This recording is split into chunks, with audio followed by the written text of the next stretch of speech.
زيزو قال لك انا عايز اكسب دوري ابطال افريقيا عشان في الزمالك ما كسبتش دوري ابطال افريقيا، وعايز اشارك في كاس العالم للانديه عشان الزمالك مش بيشارك في كاس العالم للانديه.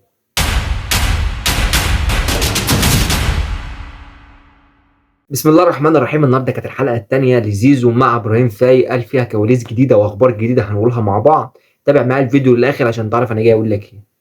زيزو النهارده مع ابراهيم فايق قال لك كلام كتير جدا، اهمهم ان انا مع الزمالك ما كسبتش دوري ابطال افريقيا، ما شاركتش في كاس العالم للانديه. فدي حاجتين انا مفتقدهم جدا مع نادي الزمالك وعايز احققهم مع النادي الاهلي. وبالفعل يا زيزو انت انضميت لاكبر قلعه عرضيه في مصر فعلا، قولا واحدا مش كلام وخلاص، وكلنا عارفين الكلام ده. زيزو انضم للنادي الاهلي زي ما احنا عارفين. يعني حاجه مهمه جدا لازم نقولها، ان زيزو النهارده قال لك ان انا كان العرض اللي جالي في الاخر من الزمالك، العرض اللي جالي في الاخر من الزمالك كان اعلى من النادي الاهلي بنسبه 30%، ومع ذلك وافقت على النادي الاهلي. قال لك ان انا الفتره الاخيره دي تعرضت لجان الكترونيه ضدي وضد ابويا، وحاجات كانت بتحصل.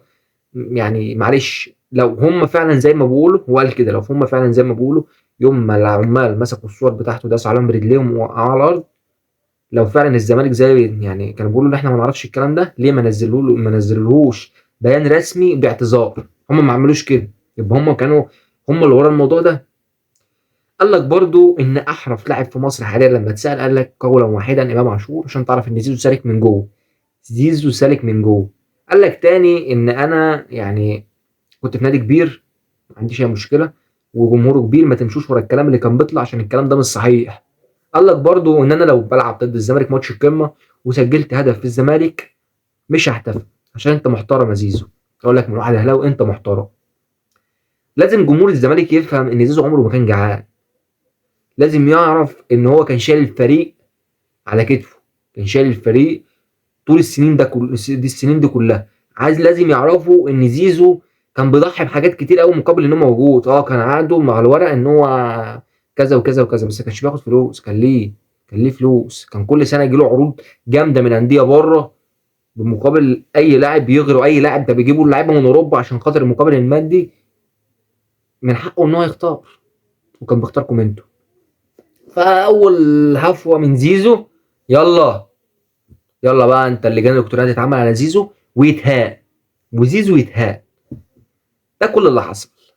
زيزو انضم النهارده النادي الاهلي وسافر لامريكا، وانضم لبعثه الفريق في ميامي. ما اعتقدش انه ممكن يشارك بكره عشان لسه مفيش ولا مران اتمرنوا مع النادي الاهلي، ما هيبدا من بكره. بس ان شاء الله اضافه كبيره جدا للنادي الاهلي، واضافه كبيره جدا لجمهور النادي الاهلي. زيزو قال لك انا في نادي كبير، نادي عايز اكسب معاه بطولات، عايز اشارك معاه في دوري ابطال افريقيا، عايز اشارك معاه في كاس العالم للانديه. انت فعلا يا زيزو في قلب الواقع، وكل كلامك كل اللي انت عايزه هيحصل ان شاء الله وهيتحقق. نصيحة مني من واحد اهلاوي، ما تمشيش ورا الميديا. قال لك برضه انا عامل بلوكات لكل الصفحات، ما بتابعش حد عشان افصل دماغي عن كل حاجة. ما تمشيش ورا كلام الميديا، وما تمشيش من ورا الكلام الهرتلة اللي بيقولوه جمهور نادي الزمالك في حق اللاعب. اللاعب ما غلطش معاك، ما طلعش شتم الجمهور، ما طلعش رفع الجزمة في وش الجمهور.